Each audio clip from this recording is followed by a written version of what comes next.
It was shocking for me when I found out that we're having earnings for this semester. It's online classes and it's hard to do on your own. So I thought it was hard and challenging for me. When I found out na Arnis ang gagawin namin this sem is natuwa ako, and I think it's very enjoyable naman. Pero dahil nga sa ating situation ngayon ay parang sa isip ko na rin is parang mahirap gawin dahil kung yung bahay nyo naman is maliit, at kasi yung kailangan sa akin is dapat malawak yung space nyo. What comes to your mind when you found out that your PE subject this semester is all about Arnis? When I found out that our PE subject this semester is all about Arnis, I felt excited and nervous. I felt that because this were my first time to learn Arnis. What comes to your mind when you found out that your PE subject this semester is all about Arnis? At first, I felt really excited because Arnis is something that's new to me, and at the same time, I also felt a little bit nervous because I couldn't imagine how our PE teacher will teach us these martial arts in a online class settings. Doing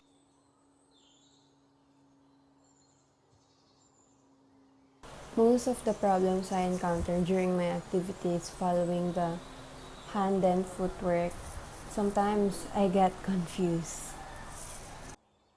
And I encounter some problems. At yung number one is yung space, kasi kailangan talaga ng sa Arnis is yung malaking space talaga, kasi kapag mag-execute ka ng mga stands, kailangan talaga siya ng malaking space. Kung maliit yung space ng bahay nyo, dapat dun ka sa bahay, dun ka sa rooftop kung meron naman kayo, or dun sa labas ng bahay nyo. Pero kung may confidence naman talaga kayo, dun punta kayo sa labas.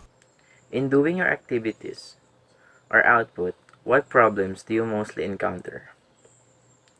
The problems I encountered was lacking of equipment for doing the activities like arnistics. I just borrowed from my neighbor. doing your activities or output, what problems do you mostly encounter? The only problem that I encounter is editing our videos with my teammates or with my group mates.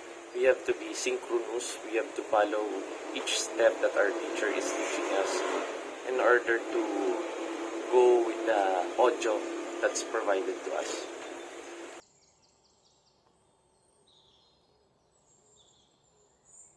The strategy that I do is to practice and practice until I can execute the skill that I need to. Yung strategies ko strategies for my execution to my activity is ginagawa ko is practice and practice talaga, or tsaka mag-focus na rin dun sa mga video dahil mahirap nga sa sitwasyon natin ngayon, kaya dapat nakakonsentrate ka dun. And kapag hindi mo pa rin magawa, practice pa rin talaga ang kailangan para maging successful yung execution nyo doon sa activity na pinapagawa sa inyo. As a student, what are the strategies you use to execute the skills needed in every activity? The strategies are used to do the skills in every activity are following the steps and memorizing it. As a student, what are the strategies you use to execute the skills needed in every activity? I kept practicing again and again until I memorized the steps, and I also repeat the video many times before executing it to make sure that every footwork and handwork is correct and every gesture is according to the provided video.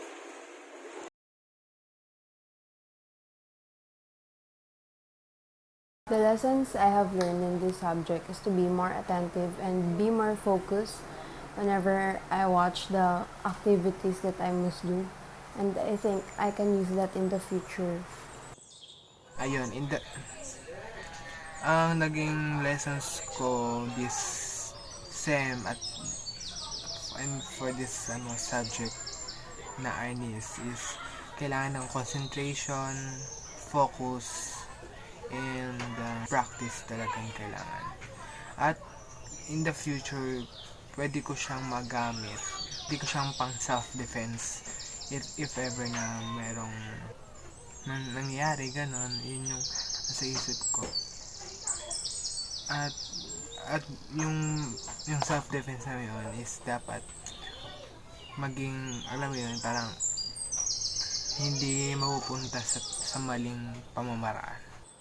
What are the lessons you have learned in this subject that you think you can use in the future?